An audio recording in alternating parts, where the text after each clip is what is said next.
difficulties, email ocpublicrelations@orano.group, and have a great evening.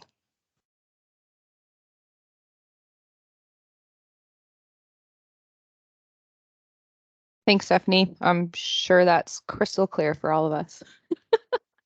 We have an IT person with us, so thankfully we have some extra support. But before we move on with the presentation, I wanted to take a moment to introduce the panelists that are with us today. Myself, Tina Searcy, we have Dale Huffman, Glenn Lafleur, Stephanie Forsay from Orano, and then from the Saskatchewan Ministry of Energy and Resources, we have Dustin Zmetana with us. Sorry, Dustin. From the Saskatchewan Ministry of Environment, Tim Moulding and Colin McGuire, and from the Canadian Nuclear Safety Commission, Brenda Duhame. We have some tremendous helpers behind the scenes with us, Travis, Carey, and Kirsten. Thanks for your help. And for the next slide, I'm going to pass that off to Dale Huffman.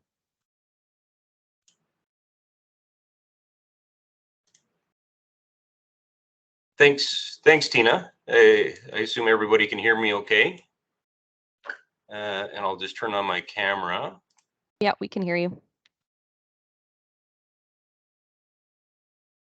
So there I am. So good evening, everyone. My name's Dale Huffman, and I'm the Vice President for Operations at Orano. Amongst other things, I've been working on the Cluff Lake project in a few different capacities since decommissioning began in earnest in 2004. I'm very pleased to be where we are today, which is ready to return the Cluff Lake property back to the province of Saskatchewan. So Cluff Lake is a success story that we can be proud of. And when I say we can be proud of it, I mean we in a very broad and encompassing sense. And I'll explain. So we're proud at Orano that we have carried this mining project from cradle to grave. We've changed our company name a few times. We were Areva, we were Kojima, we were AMOC, and we are Orano.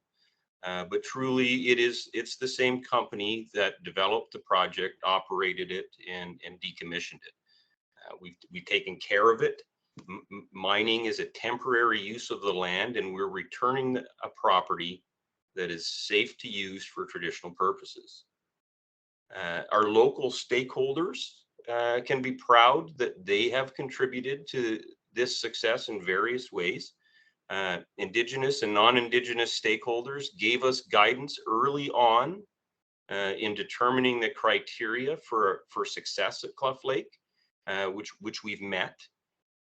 And they've challenged us along the way to make certain the site is left in an acceptable state. Our regulators, both provincially and federally, many of whom are on the call today, have provided technical oversight of the project, and their evaluations have confirmed that the many criteria for success have been achieved. And the government of Saskatchewan can be especially proud of the framework that they've developed, which enables the transfer of the property into the institutional control program. There are very few jurisdictions in the world that have had the foresight to create a process to manage mining at the end of its life. And Saskatchewan is notably one of the leaders in this. So the task now in front of us, right? The task now is to transfer the property. We got to this point in increments. We did an environmental assessment to determine the acceptable end state for the property. And then we decommissioned it as we planned. And then we conducted 15 years of environmental monitoring to demonstrate that the objectives have been met for the property. In 2019, provincial and federal regulators, after significant technical scrutiny, accepted that the decommissioning objectives for the Cluff Lake project were met. That significant milestone. Project objectives are met. And now we're on to the next increment, which is the transfer of the property. And I've been comparing this step to a real estate transaction, and it may be oversimplifying, but really what we're preparing to do is to transfer the property from one responsible party, which us at Orano, that have looked after it for 40 years, to another responsible party, the province of Saskatchewan. So the Cluff Lake property will continue to be looked after in accordance with agreed upon monitoring and maintenance plans. This transfer is the subject of a hearing with the Canadian Nuclear Safety Commission in March. And we have asked the CNSC to release us from licensing at Cluff Lake, understanding that the province of Saskatchewan will take over the responsibility for the site, and that Orano will provide adequate funding to the province for properly caring for the property. So that's the stage that we're at. So I think as far as opening remarks go, I'll turn it back to Tina now. So thank you.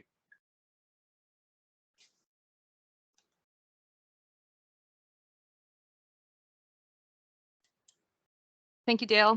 As noted, my name is Tina Searcy. I'm the manager of regulatory and environmental science at Orano.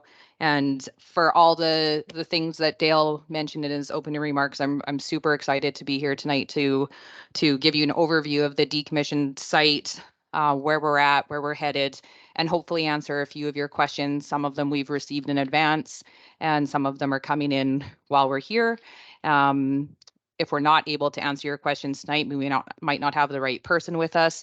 We'll be willing to, if you reach out to us via the email how you sent the question, we can try and follow up with you in the coming days.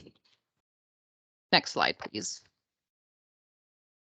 So my first slide is an overview of Orano. For anyone that might not be as familiar with Orano as those of us around the table. Orano Canada is a subsidiary of Orano Group, which is located, its head office is located in France, with activities from exploration and mining to uranium conversion and enrichment, used fuel, recycling, nuclear medicine, and the dismantling of reactors. Orano Canada, which is where we are today, is part of the mining group. We are headquartered in Saskatoon. Orano Canada is a leading producer of uranium. Orano has been operating in Canada for over 55 years in the areas of exploration, mining, and milling, including the recent successful decommissioning of the Cluff Lake project, which we have requested the province accept into the Saskatchewan's institutional control program. Next slide.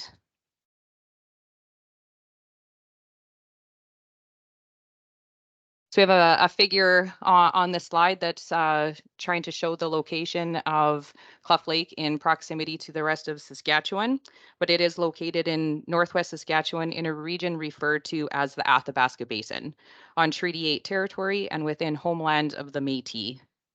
The closest community by air from Cluff Lake is Fort Chipewyan in Alberta, located approximately 100 kilometers to the northwest. While the closest communities by road are Clearwater and Laloche, approximately 250 kilometers to the south. The property was discovered in the mid-1960s, was subject to its first environmental assessment in 1978, and commenced operations in 1980. The facilities included open pit and underground mines, a mill, a tailings management area, residential camp, and various other support and site infrastructure facilities. Oh, there, a poll just popped up. You're going to answer it and then you can close it if it's blocking your screen. Otherwise, it might be in the side. Over its life, the project underwent multiple environmental assessments, approvals, and licenses for a variety of projects. In 1999, Orano commenced the environmental assessment process to decommission the project. This was accepted in 2004, establishing decommissioning objectives and criteria to be met before final closure. Next slide. Oh, I have to close my poll so I can see. Technology. We're learning lots today. Engagement. There are some photos on here from over the years but for the life of the project, engagement has been a priority for Orano, including through the decommissioning planning phase, as well as through the post-decommissioning monitoring. Although the way engagement occurs has evolved a lot and continues to do so, Orano is proud of the relationships we have built over the years and have enjoyed hosting tours and workshops at the Cluff Lake site and visiting the West Side communities. Oh, look, a pole. That's really cool. The decommissioning engagement strategy was to engage early and often so that feedback could be considered in adequate time to make project decisions. Prior to mine closure, there were key person interviews, meetings and workshops with leaders, elders, longtime residents, business people, EQC members, families of mine employees, youth, former mine employees, and land users who were known to harvest in the vicinity of the area. The objective of this engagement was to develop a decommissioning design that would provide for safe, traditional land uses over time. I have to close this. During the planning phase for decommissioning, and a very important workshop was held with land users to determine future land use, the amount of time spent in the area, types of activities that could be conducted. These scenarios were used by Orano to assess risk to humans and wildlife using the Cluff Lake area, including the consumption of foods. Over time, Orano has been able to discuss and develop the decommissioning design through in-person meetings, workshops, site tours, community open houses within the communities, obviously, and as of recent as 2015 and 2018, in the West Side communities to discuss the results of the risk assessments. Following the 2019 hearing, which we renewed our license at that time, and through much of the current licensing term, we had to shift our engagement strategy in response to the COVID-19 restrictions we were all facing. Most of our meetings and discussions were conducted virtually with leadership and their consultants. Orano has published and mailed out summary information sheets to residents of the North and West Side regarding areas of interest voiced during these meetings, particularly related to food and water safety and core storage. Next slide.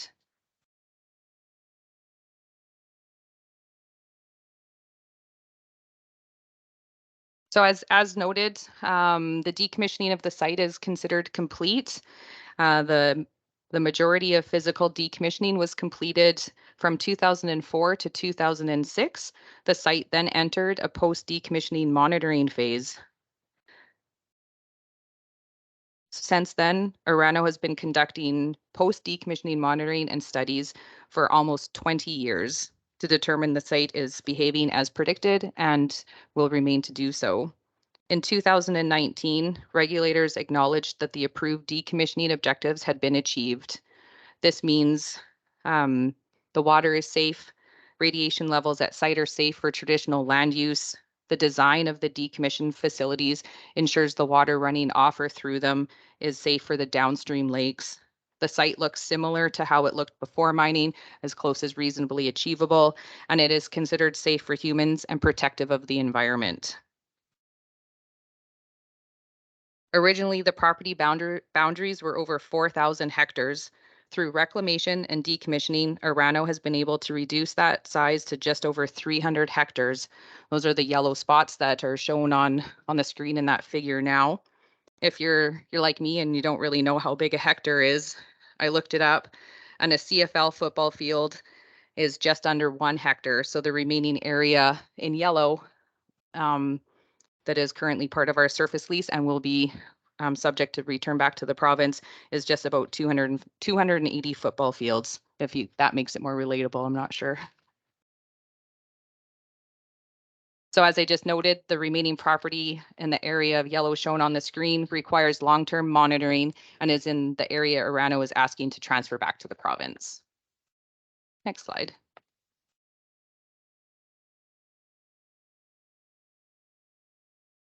The site has been open with unrestricted access since 2013. During site monitoring campaigns and site visits, there have been numerous observations of wildlife and obvious uses of site from hunting, trapping, and camping.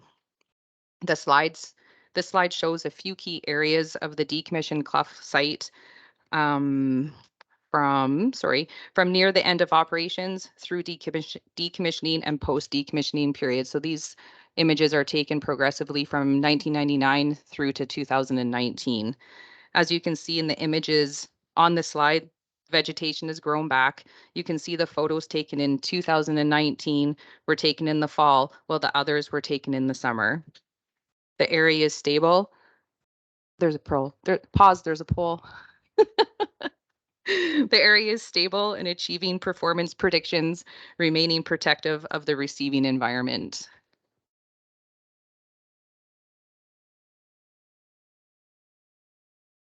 Two seconds.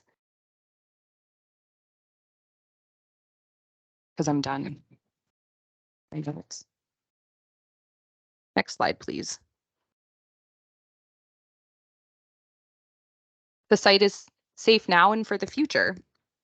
The primary goal for decommissioning the Cluff Lake site was to ensure that it be stable and safe for traditional land use, both now in the short term and over the long term for generations to come.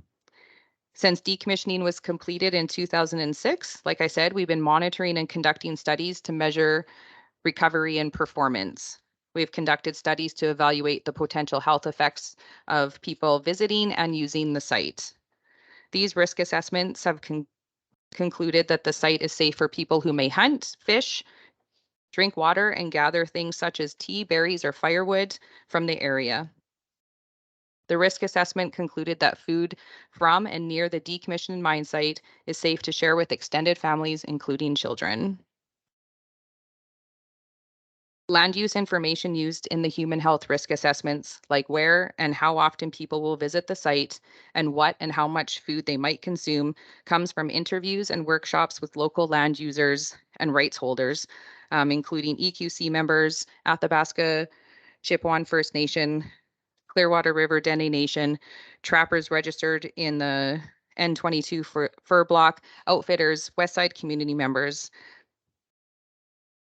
The successful decommissioning of the Cluff Lake site means there are no restrictions on the use of water or consumption of fish at or near the site. There should be another poll there for you.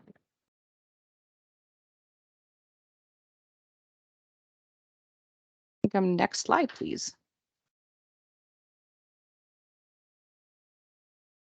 I know everyone's question is, if the site is safe now, is it going to be safe in the future, and how will we know? It has been everyone's goal all along to ensure the site was decommissioned to a state that would remain safe for the future. Orano has developed a long-term monitoring and maintenance plan.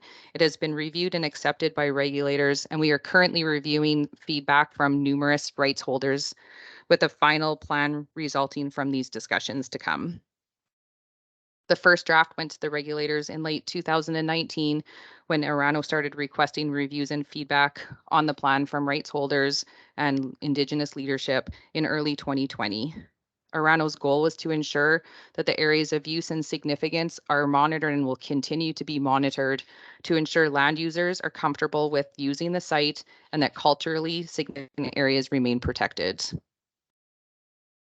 The long-term monitoring plan is designed to confirm that the design site remains safe for humans, wildlife, and the environment. It will primarily consist of geotechnical inspections and surface water monitoring. Surface water monitoring remains important to determining the decommissioning success in the long term. It'll be able to evaluate trends and identify any risks that need further evaluation. The geotechnical inspections will confirm stability of key decommissioning features like the TMA cover and other covered structures.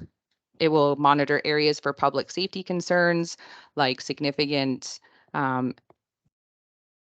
erosion happening or openings of underground mine workings. Next slide, please. As I previously mentioned, the successful decommissioning of Cluff Lake means there are no restrictions on land use, use of water, or the consumption of fish from at or near the Cluff Lake site. It is noted on this slide that Orano does recommend that the province restrict full-time residency and some commercial activities on the area of land being accepted into the institutional control program. So those 300 hectares area of yellow that I showed you earlier, as these land use restrictions are needed to protect features of decommissioning. For administrative purposes, the province will place a boundary around the areas that Orano has requested to transfer into the program. You can see that boundary, the proposed boundary on the figure here in the yellow lines around the area.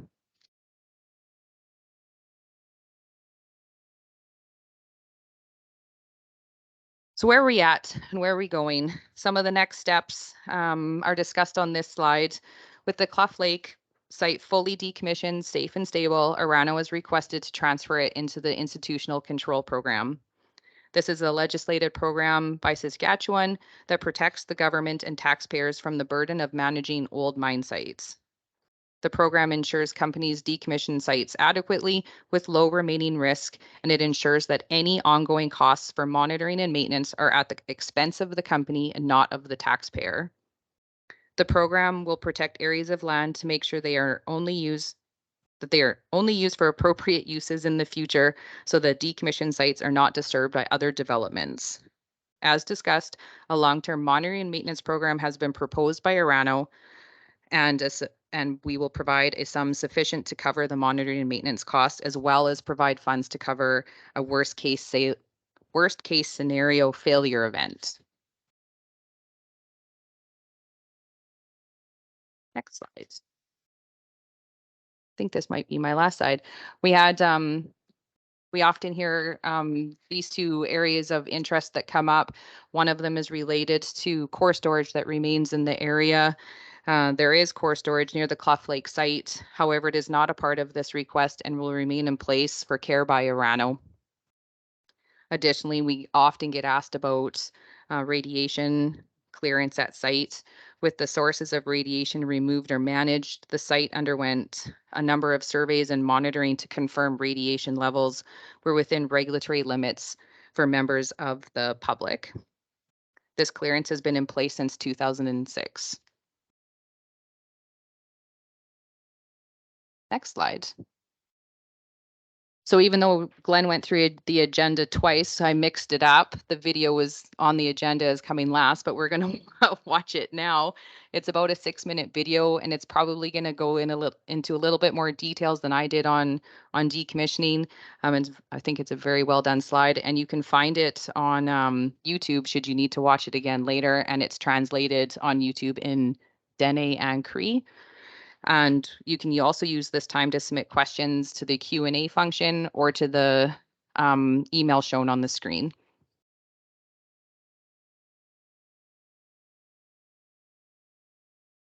We'll just give Stephanie a second to load it up, and then I'll come back for one slide before we hear from Dustin from the Energy and Resources.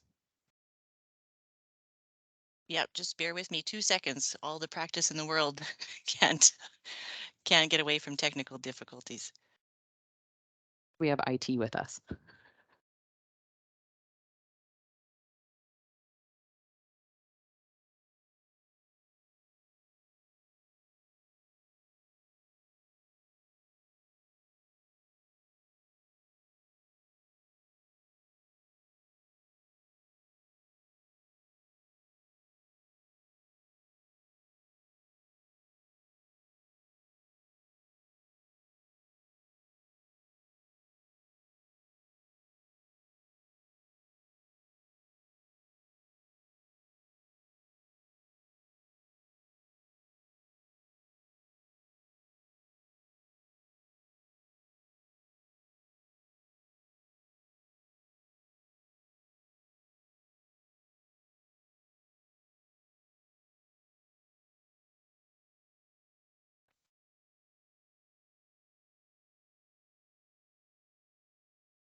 The Cluff Lake mine, located in northwest Saskatchewan, over 850 kilometers north of Saskatoon, on Treaty 8 territory and the homeland of the Métis, is owned by Orano Canada.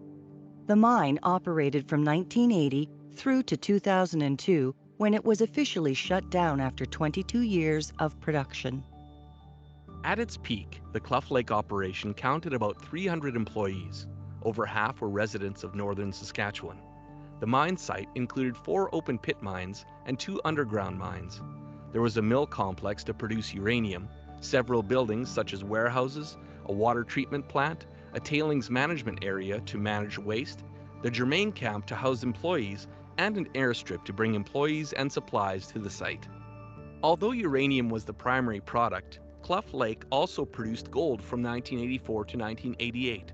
After Cluff Lake stopped producing uranium concentrate in 2002, it took a couple of years of planning and environmental assessment before the bulk of the physical decommissioning could be done between 2004 and 2006. The decommissioning planning process included intensive public engagement, and the ultimate land use plan identified by community members heavily influenced the design of the plan. The physical decommissioning work included backfilling the Claude pit and planting local trees and grass. Every part of the site was decommissioned. For example, the tailings management area, or TMA, was drained, covered with local glacial till, contoured, and also planted with grasses native to the area. The waste rock piles were also reclaimed. The underground mine entrances were securely closed off and blended into the surrounding environment. The mill complex was demolished. Some of the mill equipment was repurposed to other mine sites, and the remainder was disposed of in the former Claude open pit before it was backfilled. The last facilities to be dismantled were the germane camp and the warehouse, which were used until 2013 by environmental monitoring and exploration crews working near Cluff Lake. Some of the kitchen appliances, housing, and emergency response equipment were transferred to nearby communities. Today, all of the demolition work is complete. All culverts have been removed and the streams restored. And in all, over 500,000 trees and shrubs have been planted on the site. As part of the decommissioning plan, Orano implemented environmental and radiological monitoring activities with a focus on long-term groundwater and surface water quality.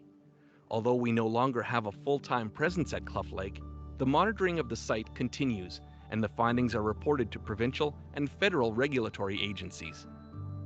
In the future, following the successful transfer of the property to the province of Saskatchewan through the Institutional Control Program, the site will continue to be monitored by the province through funding provided by our company, Orano. The transfer to the Institutional Control Program will happen when federal and provincial regulators are confident that the site is safe and stable for the long term. Today, access to Cluff Lake is no longer restricted. It is safe for the public to use the area. However, travel on site requires 4x4 vehicles as the area continues to be reclaimed by nature to regain its full boreal forest state.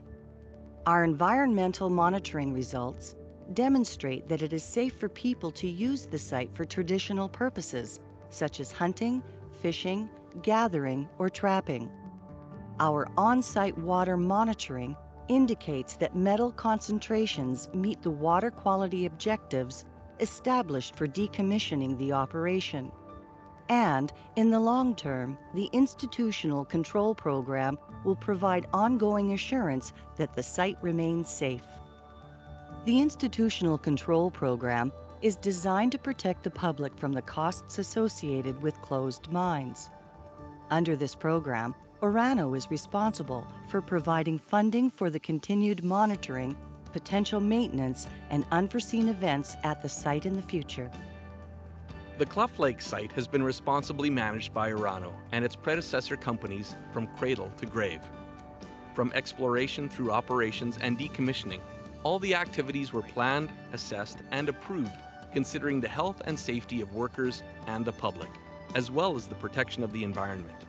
there has been no loss of continuity in the responsibility for or oversight of this site. The decommissioning has achieved an end state where land restrictions are minimized, decommissioning features require only passive care, and the site is available for traditional land use. In short, in Saskatchewan, Cluff Lake resembles no other uranium site which has undergone or is undergoing decommissioning to date. The Cluff Lake mine is considered to be one of the first modern uranium mines to be decommissioned this way in Canada. Nature is slowly reclaiming the Cluff Lake site. The wildlife has returned and plants are growing, helping formerly developed land blend into the existing landscape. Someday, future generations may not even realize that long ago, this area was a hub of industrial activity.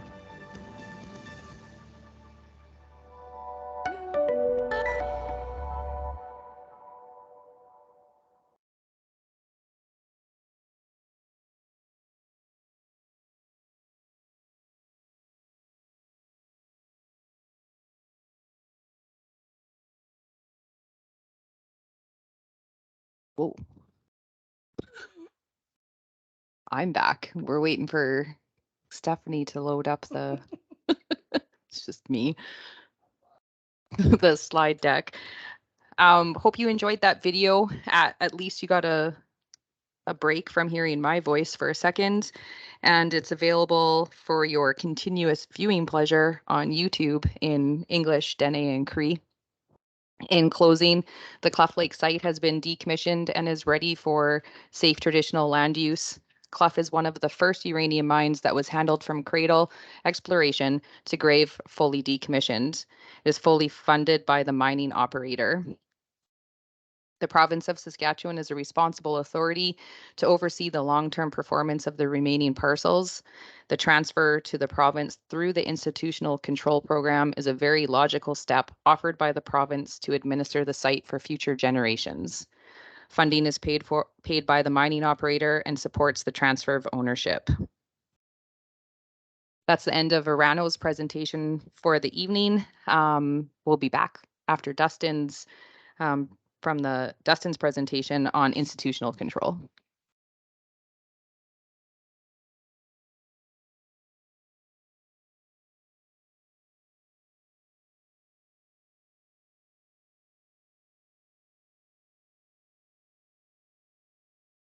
Okay, thanks. Thank you, Tina, for the introduction.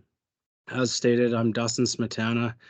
I'm a senior analyst with the Ministry of Energy and Resources and manager of the Institutional Control Program.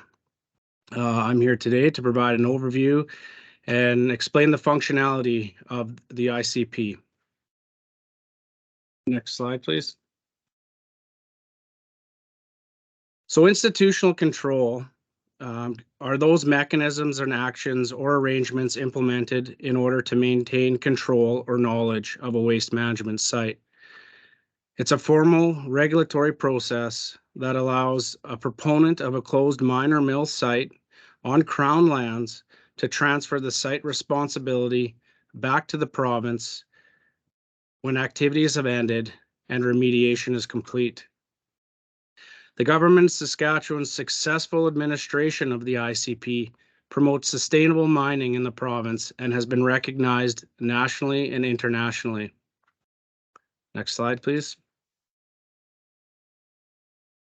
In the mid-2000s, an international control working group was established and tasked with the development of the ICP.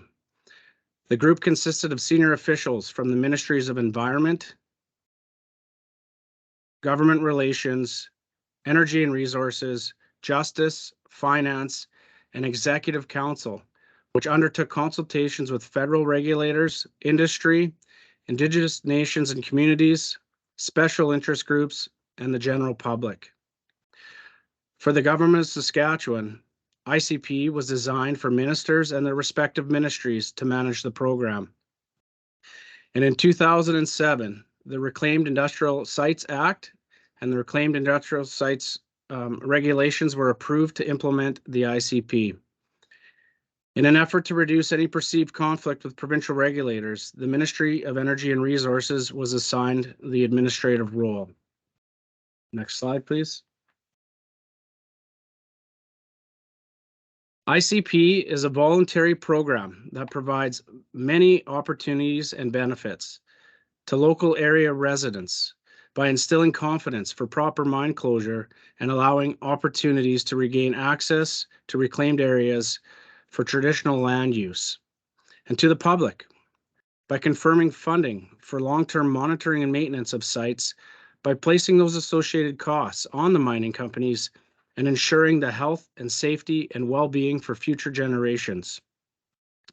To the mining companies, by relieving prior agreed upon environmental and financial commitments and achieving an operational endpoint. For the regulators, sorry, by establishing environmental benchmarks to measure performance objectives and improving on regulatory processes. And to the province, because mines have a finite lifespan, and it allows the province to regain responsibility of those once leased Crown lands. Next slide, please. So it's important to realize when exploring the life cycle of a mine where institutional control is. This flow chart illustrates that it is at the near end of the mining life cycle. However, modern mining operations consider the institutional control stage and incorporate during feasibility studies and operational planning. So on the left are pictures of early exploration to mining operations and to mine decommissioning and monitoring. Next slide, please. So the ICP purpose, as outlined in the Reclaimed Industrial Sites Act, is to support sustainable mining in Saskatchewan. It's to carry out the long-term monitoring and maintenance activities associated with those accepted sites, to provide sufficient funding to carry out those activities, and to ensure all information associated with those accepted sites are preserved through the Institutional Control Registry. Next slide, please. ICP confirms the protection of human health and safety, consideration for the environment, ensures future generations are not burdened with the costs of long-term monitoring maintenance, and to recognize all jurisdictional regulatory obligations. The two fundamental components of ICP are the funds and the registry. Next slide. The first component, the funds, are external to the General Revenue Fund, therefore cannot be allocated for other Government of Saskatchewan activities. Each site undergoes a risk assessment, and funds are future value forecasted to achieve the monitoring and maintenance objectives. The financial forecasting model is projected over long-term horizons where funds are expected to achieve returns. The first fund, the monitoring maintenance, are those the expected costs, and use the fund to administer the monitoring and maintenance schedule or plan. The second fund, the unforeseen events fund, is an unexpected cost and a contingency applied calculation on the site features, which may include tailings and engineered structures. The unforeseen events fund is associated or can be used for climate-related events such as flooding and earthquakes. And a fund advisory committee, which is comprised of senior government representatives and stakeholders, provide recommendations for fund activities. Next slide, please. The second component of ICP is the registry, which is a data repository that establishes a formal site record and accounts for all legacy and current information as it relates to an accepted site, such as an ICR number, relevant dates, defining boundaries, owners and operators, prior permits and license, operational documents, mine plan drawings, the monitor and maintenance plans, closure and inspection reports.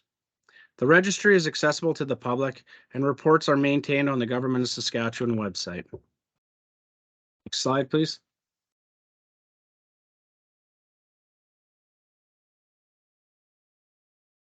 So an application of an industrial site for acceptance in the program will be submitted by a proponent. The applicant must submit an acceptable long-term monitoring and maintenance plan and satisfy all financial requirements, including a financial assurance in the amount deemed necessary to cover the cost to remediate a maximum failure event and funds to administer the long-term monitoring maintenance schedule. A maximum failure event in previously accepted sites would be a collapse of a crown pillar. The applicant must also receive a release from decommissioning and reclamation requirements from the Ministry of Environment, and in the case of a nuclear site, a license exemption or revocation from the Nuclear Safety Commission. A surrender of the operational surface lease will be granted as well from the Ministry of Environment, and the Ministry of Energy and Resources will implement administrative controls to monitor future land use, such as Crown Mineral Reserves and Crown Resource Land Permits.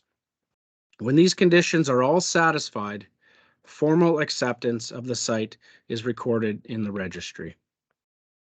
Next slide, please.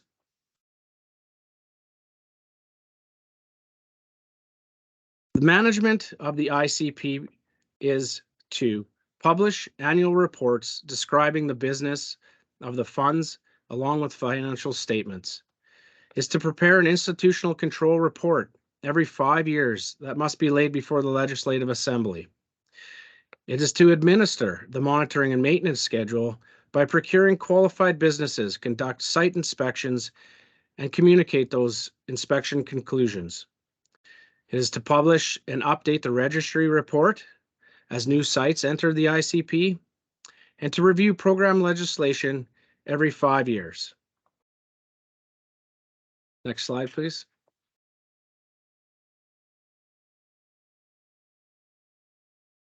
The Contact Lake Gold Mine in Lac La Ronge Provincial Park, operated by Cameco, was in production from late 1994 to 98. And in 2009, Contact Lake became the first site accepted into the ICP. Next slide, please. As well as in 2009, 5 former Beaver Lodge uranium mine sites were accepted into the program. In 2019, 19 additional Beaver Lodge sites were again accepted into the program. Those properties are being released from decommissioning and reclamation requirements, being exempt from federal licensing, and accepted into the ICP in a stage-based approach on site-specific risk matrices, accepting the lowest risk sites first in order to conduct passive management.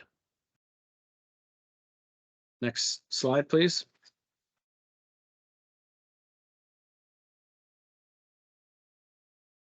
In 2014 and 2019, as prescribed in the long-term monitoring maintenance plan and the registry, the Contact Lake and Beaver Lodge accepted sites underwent monitoring and maintenance inspections.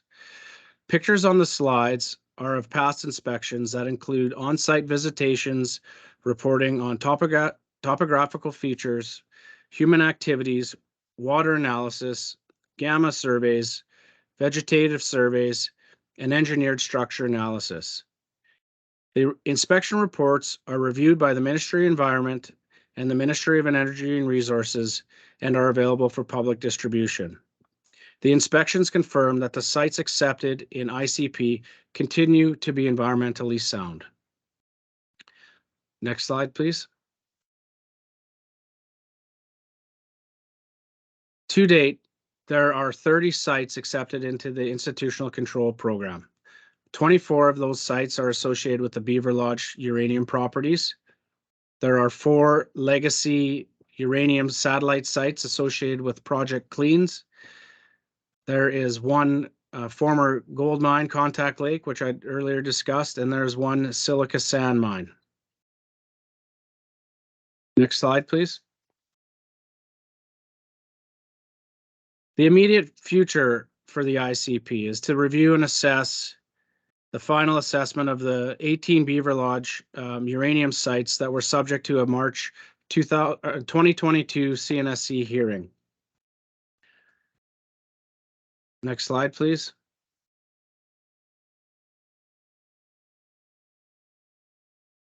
Of course, the review and assessment of Orano's application for the former Cluff Lake uranium mine. So the majority of the site that has been remediated since 2006 and has been remained in transitional phase monitoring is awaiting its acceptance. Next slide, please. And the review and assessment of the remaining Beaver Lodge project cleans and other legacy abandoned mine sites will be in the distant future. Next slide, please. In closing, the Institutional Control Program is a collaborative effort with provincial and federal regulators to ensure all aspects of a site are being satisfied prior to its acceptance into the program. It is administered by the Ministry of Energy and Resources. It accepts fully remediated mining and milling sites that are located on Crown lands. It ensures sites are monitored and maintained into future, maintaining regulatory oversight. It allows opportunity to regain access to those former industrial sites, and it establishes an endpoint for mining activities. And most importantly, it improves upon regulatory process and advances from historical mining practices. Next slide, please. In conclusion, the information as it relates to the Institutional Control Program can be found on the Government of Saskatchewan website under the heading Institutional Control, where documents such as closure, financial, registry and inspection reports, legislation and discussion papers are available.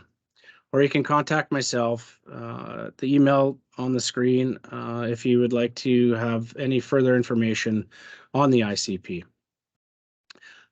Thank you for your time. This concludes the presentations.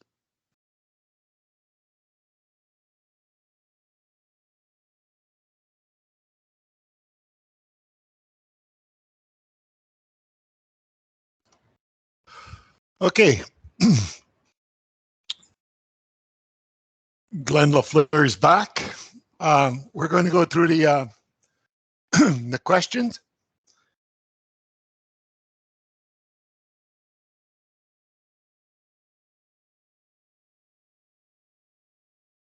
First question that we got was, why don't you go to each of the impacted communities with meetings so they can, I'll repeat that. Why don't you go to each of the impacted communities for meetings?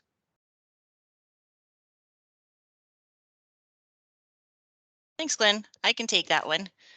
So yeah, most recently in both 2015 and 2018, many open houses were held in the regional communities and were attended, where we gathered information and engaged with people interested in the project. And since 2020, we have engaged with both Indigenous leadership and their consultants several times. Many times, I guess, some virtually during the worst of COVID, and more recently in person. We've also published and mailed out summary info sheets and send information out in a variety of ways, and of course hosted this meeting and asked for questions so we could answer them appropriately here. Thanks for the question.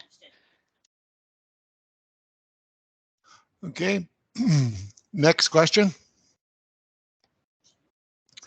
How do you know the animals will be safe into the future if they are digging in the areas and drinking the water? Have you done any studies to determine the health of the animals in the area?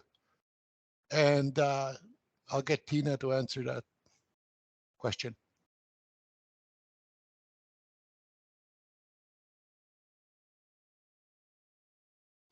Thanks, Glenn. Not surprisingly, the concerns around the safety of wildlife is not a new question, and it's something that Orano has been investigating during the entire post-decommissioning of the Cluff Lake site. So over the years, multiple studies to evaluate the risk to wildlife from exposure to COPs by various pathways, including consuming sediments and aquatics and other terrestrial animals at the Cluff Lake site have been evaluated. The assessments continually conclude that they're not expected to be concerns regarding wildlife at a population level that may use the Cluff Lake area. That answers your question.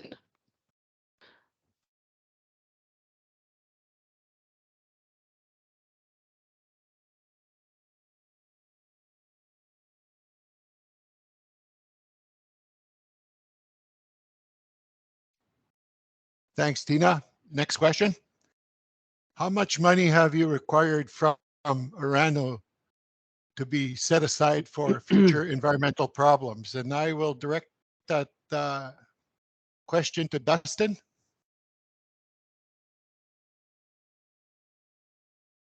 Yes, thank you.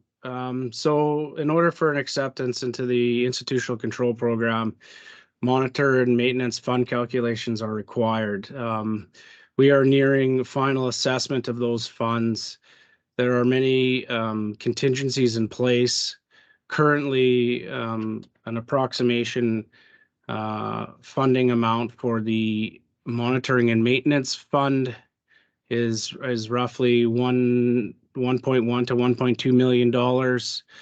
A contingency for the unforeseen events fund is around $230,000. A financial assurance in the amount of a failure event is proposed at around $160,000 for an approximation today of a $1.4 million contribution in order for the province to maintain regulatory oversight of Cluff Lake.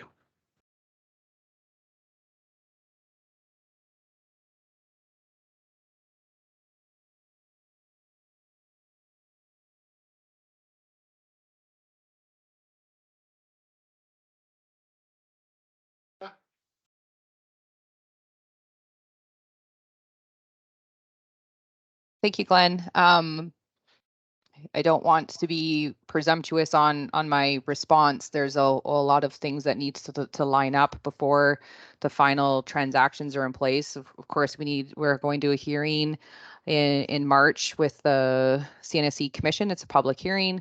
It could take a matter of months, weeks to months to hear their response. Should they approve our request to revoke the Cluff Lake license, then we would advance the administrative portions of the transfer to the province of Saskatchewan.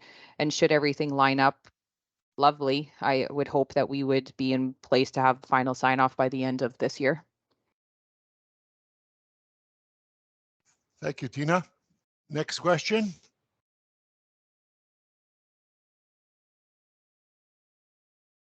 How will you plan for potential future land use change as populations move north with climate change? I'll pass that over to Tim to answer. Hi folks, Tim Moulding from the Ministry of Environment. That's one of the reasons why the land disposition for the properties is held by Energy and Resources. So if there's any future requests to make use of that land, Energy and Resources can be notified of that before other dispositions can be let, so that they can evaluate whether or not whatever activities are being contemplated by the people that are making application for using that land and so that those folks can be consulted and to let them know whether or not the uses that they're contemplating are compatible with what's there right now. So I guess you're looking at, if somebody wanted to build a condo on the shore of Cluff Lake, well, which side of the lake, that might be all right. And it also depends on how far into the future that might be as well. So, but there are those land use dispositions in place to make sure that those conversations can take place before any other future land uses are contemplated. Thank you, Tim. Next question. How much has been spent by the Saskatchewan government so far in cleaning the radioactive sites in Uranium City area? What percentage of the work is completed? And I'll pass that over to Dustin to answer, please. Sure. I'm gonna have to make an assumption here that this question is a direct relation to Project Cleans, which is the remediation of the Laredo Mill site, the Gunner Mine and Mill site, and 35 satellite uranium sites. So with respect to the Gunner Mine and Mill and Laredo Mill, a majority of the work has been completed on those sites, and the inclusion of those sites, along with 35 satellite sites, an approximation of $220 million has been spent to date on remediating those sites. Thank you, Dustin, for that response. This is our last question for the night. If you had asked any questions and you didn't get a response back, feel free to contact contact us on that email address that was given to you, and then somebody in our office will respond back to you if you want a response. Okay, last question of the night. Is Orano willing to drink the water from Cluff Lake? Oh, I turned on my camera because I knew Glenn was going to give this to me. But yeah, as with any, although I'm hesitant to drink water out of any surface lake because I'm worried about other issues with drinking surface water, not near a bathroom. But yes, I would drink the water if it's safe. It's been deemed safe for human consumption. I would drink the water. I would probably boil it first for other bacterial reasons. But yeah, in short, my answer is yes. Okay, thank you very much, Tina. Thank you for all the people that asked questions, sent questions to us, and thanks for the people that were able to answer. I guess if you want to request the survey, we need your name and your email to provide you a survey.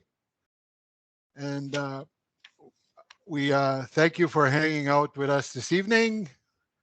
I hope that you found the information interesting. To request the survey, please email us or use the Q&A to send us your name and your email address. With that, that's a wrap. Good evening. Have a good rest of the evening, and we'll talk to you soon.